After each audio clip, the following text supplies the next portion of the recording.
ꯑꯍꯥꯟꯕꯃꯛꯇꯗ Meerel Gi Mingsel YouTube channel asigi maikaidiki mayambu ikoknona taramno okchari mayangi mafamda kudol tamjanabagitamak Naoshumgi tarahumdu suba saruk puduna laksare wari asibu ibirakpa Karnajit laitonjam wari asi hojik mayam puna taminarasi yum aduda thokliba thongdoksing adugi maramda Chanugi mapa Manimohon tari Machanupi Chanugi Kalubada Mahaksu Warami Aduga Amuksu Mahaki Machanupi Masada Changliba Asiba Thawai Dr. Reni Su Thokliba Thogdoksing Adugi Maramda Loina Maktare Loina Kangle Yum Asida Budbet Kaya Amasu Lay Haiba Asi Mahaki Angambi Thakta Chanubu Layeng Janaba Thogdang Kaya Amadi Yaribani Pastor Jonah Haiki Bagimatung Inna Numit adu yaurakle exorcism tongnabagidamak thaurang loire kangthol adugi makhong marida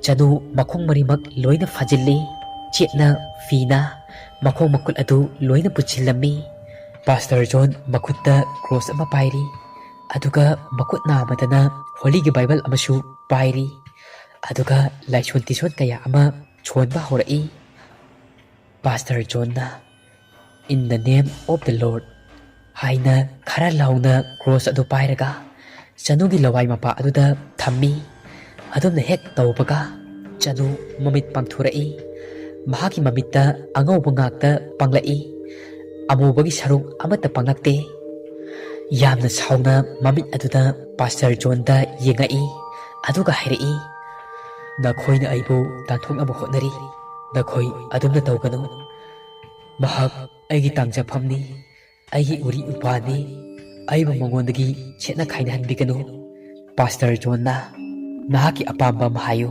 hakjang achi nahaki tangjafam nate mahak nangi uri upal nate ahingbaga sibaga londinaba yade thawai aduna amuk hairei aigi apamba aigi ningba asi thongdringaida ai sungchat chatloi magi hakjang asida mapal tangduna leigani Pastor John na amuk hairei Hayo nahaki apamba aduga nahaka nano nahakna piyu haiba nahakna taw haibado karino nangna haksang asidagi thadokuna chatpa ngamgadra thawai aduna amuk hairei yamna phingna ai sibu kanano adu khanglaga nahak kaidoge haibano aina pamliba apamba hingliba mahak aigi apamba piba ngamgadra piba ngamdaba tarabati aigi apamba se aremba tarakani Pastor John hairei nangi achumba ta'u nangi apamba adu hayu nangi apamba adu haiba tarabasu puba thangba ngamgadaba aikhoina piba ngamgadaba apamba adu hayu he thawai aduna hairei aigi achumbadi ahingma nakhoina namjinuna thambikre aigi machak takani aigi machak ta'u hairabadi Monikabu mafum asida pura'u aigi apambasu mahakni Karigumba bahakpu mafum asida puraklabadi aina saidongliba haksang ase thadokuna chatkani karigumba bahak mafum asida puraktaba taraba ai nangina sa ase hingat hatkani ka aduda ngasai makai Dr. Reni su tawriba sing adu yengduna lei Manimohon Monika da call tawi laktaba yade haina haiki khudak aduda makhoi sing adu loinamak chamamnai Karigi thawai asina Monikabu kaurucho mafum asida laktaba yade hairiba minute kunmuki leiraga Monika Manimohona kauba aduda taha lai Monika mahakpu kaubagi maram chungkang khangde adubu Monika na Manimohonbu ikai khupnaba kina chatpanina mahak lakhibani Pastor John ju adumak ngaiduna lei thawai aduna kari tawrakpa kari hairakpa Thawai aduna Monika ka adugi manungda hek changlakpaga sawum phangbada mamit adu pangthorai Monika ka aduda oiriba fibamsing adu amamtang oina yengai Pastor Doctor Chanugi mapama amadi Chanubu fajinduna thamliba adu Chanugi masada changliba thawai aduna amuk hairei nangi wari dagi aigi puchigi wari horkhibani ka aduda leiriba miya pumba adu thawai aduna hairakpa aduda maya umchinba kaure Monika chanu nang kaurabo nangna hairibasing ado karino Ai kari warino? Ai kari warino? Ai chanu nate. Ai Elijah ni, Elijah. Nangi ihana na phangjakiba. Nangi nasanupi Elijah. Nakhoina minungsi leitana hundokpiramba.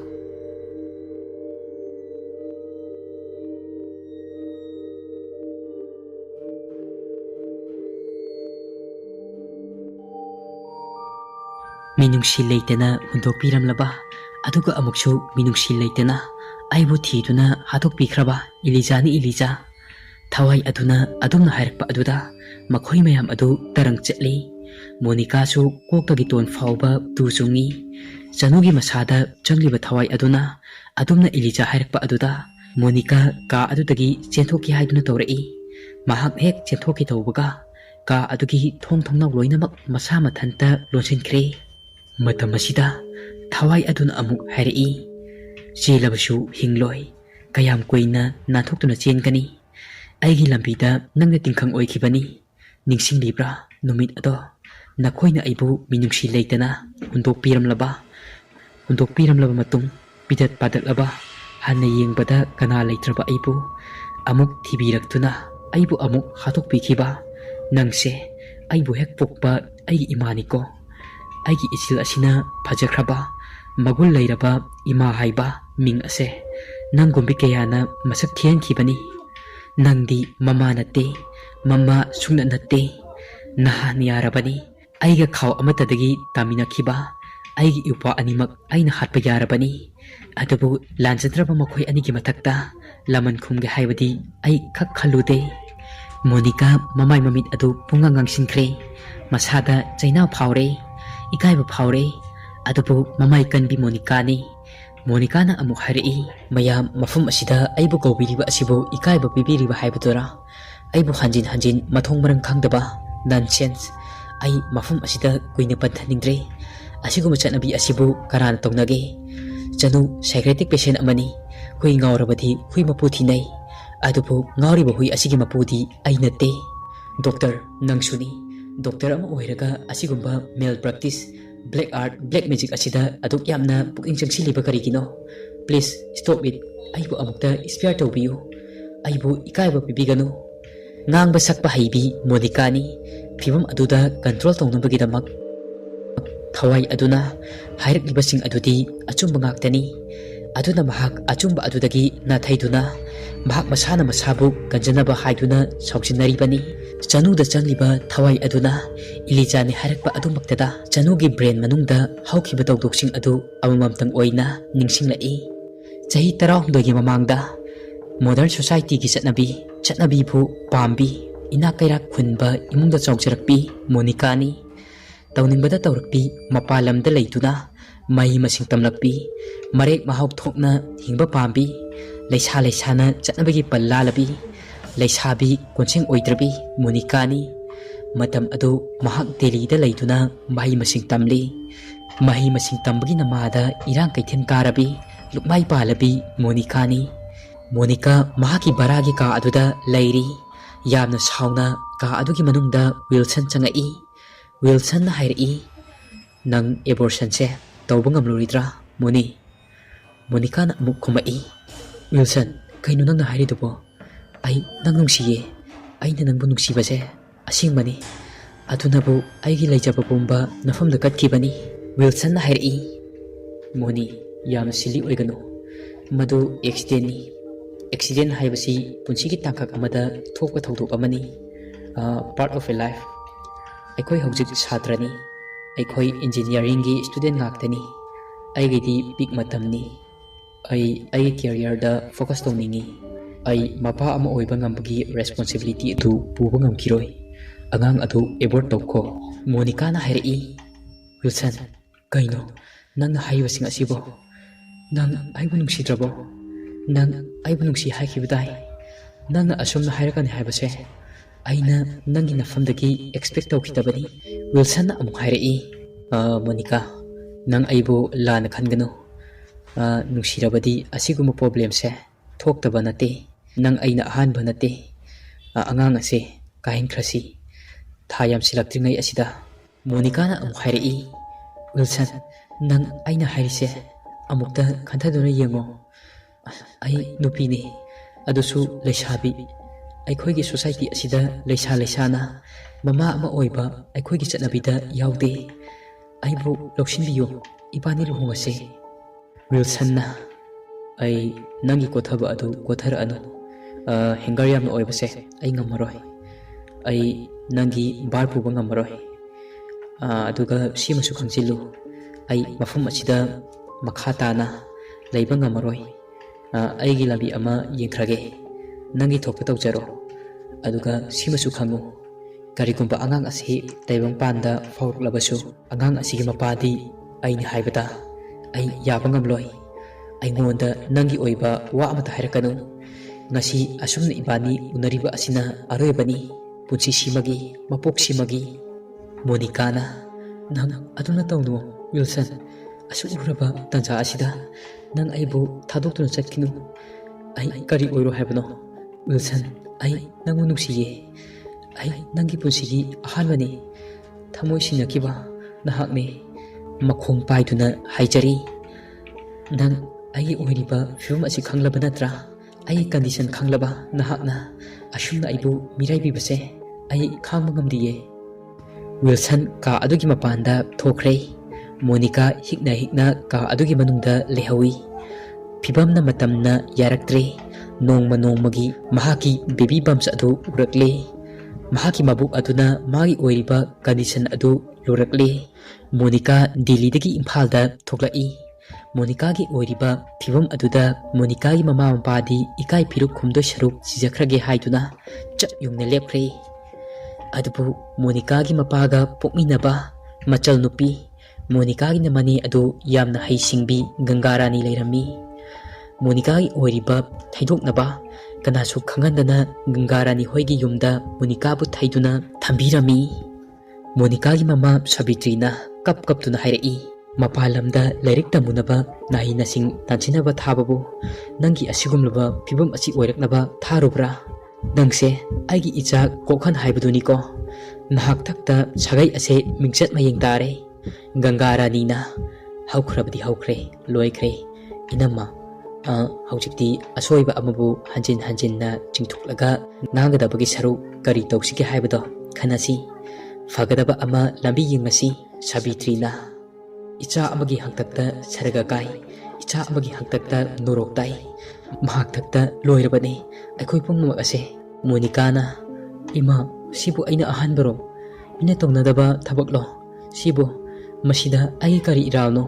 Sabitrina kayada ikai khangdribanuni sibu ikai bag amta khangdrina tawrise mamai asi kraida pan machatno masibo. Gangarani na yarase angang nangsu namasi nangangi base unsina tuna amu khumluranu. Inama angang asida ngangluranu kai kanaba fangaroi. Asumna mama macha adu makhoi ahum wari kaya ama sanari. Tungmang anigi oiriba phibam yenglaga Monika mahaki mane Gangarani na thangmai banda laibi gaini ki doctor Bilasini tanare. Doctor na mahaki pregnancy report ki matung inna thayam sinkibana abortion tawba yaroi haiduna hairai. Karigumba tawba matang thoklabadi Monikagi masada kudong tiningai oigani hairai. Makum matha suduna angang nupi macha ama pokle lona kana khangandana.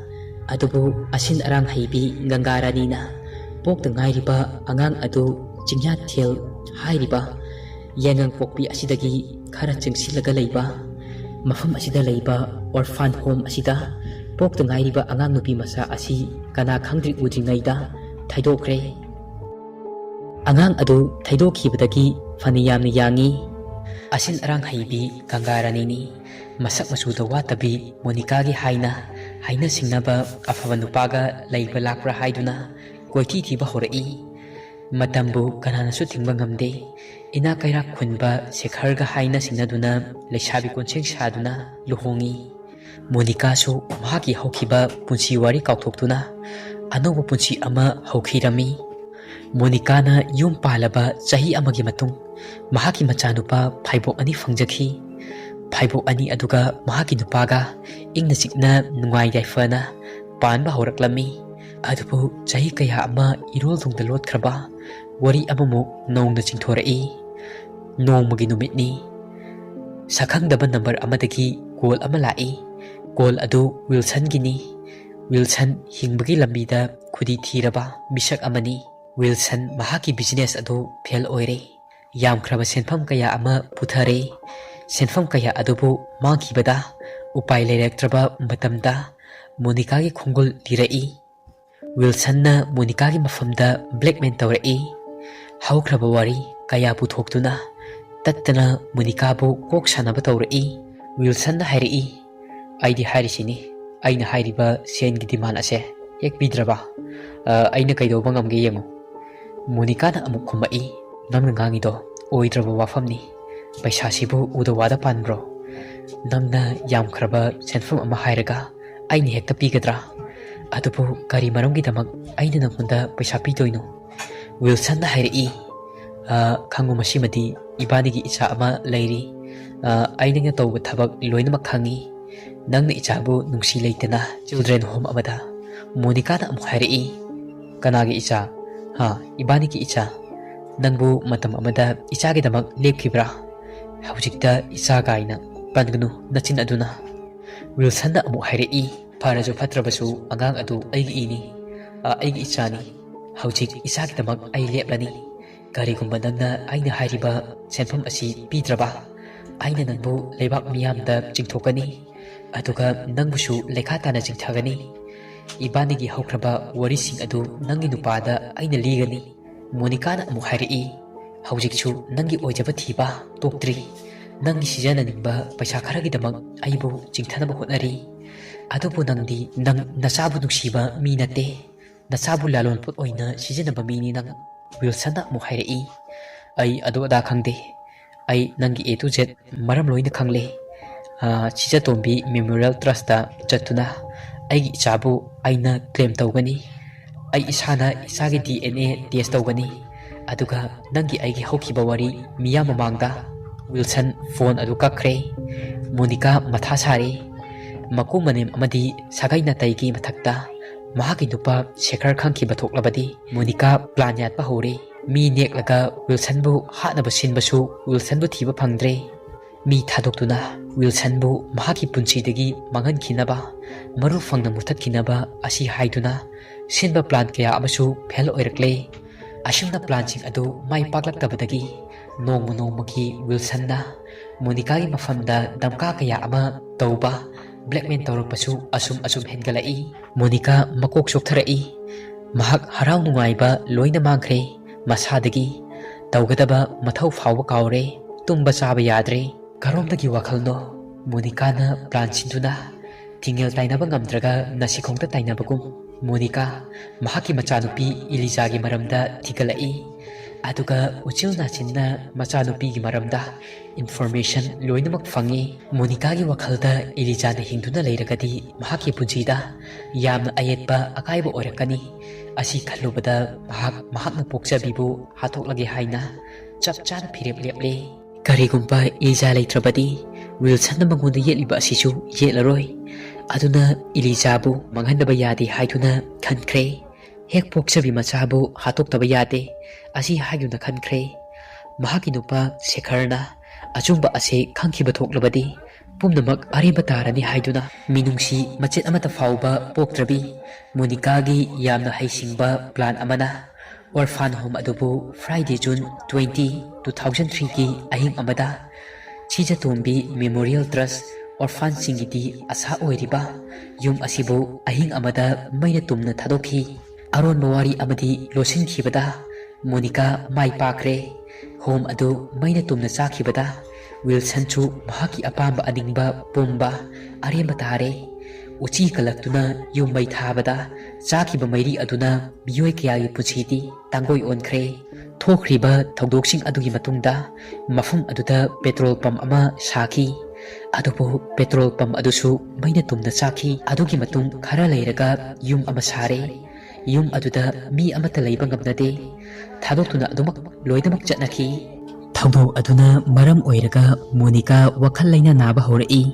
Mahak matam aduda Dr. Renina layengki Yum anauba adu mahak pamki mahaki iyana na fangjakibi machanupi Elijabudi mahakna thamoi sengna nungsijakibani maramdi mahakna mahaki first love Wilson bu thamoi sengna nungsijaki mafam matamna mahakbu pungon olanki aduk nungsikraba machabu hatpa ngambaki thamoi mangonda palai haishu haibani angakpani nupi oibigi thamoi lainadagi hena tholi adubu kallabadi nungdagisu hena kalli machagi mongfum oikiba mafum aduda yum anauba ama sare tabada Monica yum aduda lainingki adumakna mahaki apamba aduna thumatkibana mahaki nupa Sekharda taktuna ingkhol aduga yum aduga punna lahenki sangkiba machu pakhe kokande machu atopa amana amuk hanna sangjilabasu phajabadi lairedana hena marangi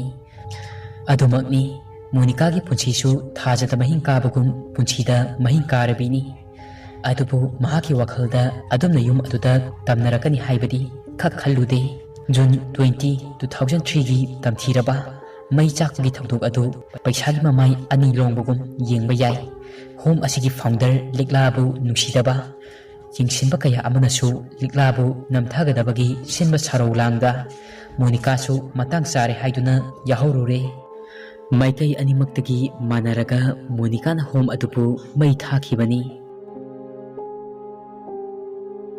Wari asiki tarahumdu shuba saru matang hisda loijare wari asi pathokjaba matamda soikiba ngamkiba kayarabasu mayamna ngakpiyu